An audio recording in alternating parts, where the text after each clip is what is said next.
Russell's viper ডেবোয়ে রাসেলাই এশিয়ার অন্যতম বিষাক্ত সাপ, বিশেষত ভারতীয় উপমহাদেশ, দক্ষিণ পূর্ব এশিয়া, দক্ষিণ চীন এবং তাইওয়ানে পাওয়া যায়। এই সাপটি বাংলাদেশের সবকয়টি জেলায় ছড়িয়ে পড়েছে।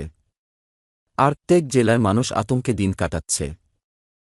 এর শারীরিক বৈশিষ্ট্য ও দৈর্ঘ্য সাধারণত 1.5 মিটার পর্যন্ত লম্বা হয়। চেহারা শক্তিশালী দেহের উপর চেইন সদৃশ প্যাটার্নের গা বাদামি বা কালো দাগ থাকে যা সাদা বা হলুদ রঙের সীমানা দ্বারা আবৃত। মাথা ত্রিভুজাকৃতি মাথা, প্রমানেন্ট রিজ এবং বড় নাকের ছিদ্র। বিষ প্রভাব কামড়ের ফলে তীব্র ব্যথা, ফোলা, অভ্যন্তরীণ রক্তক্ষরণ, বৃক্ক বিকলতা এবং রক্ত জমাট বাঁধার সমস্যা দেখা দেয়। চিকিৎসা গুরুত্ব রাসেলস ভাইপারের কামড়ের জন্য দ্রুত চিকিৎসা এবং অ্যান্টিভেনম প্রয়োজন।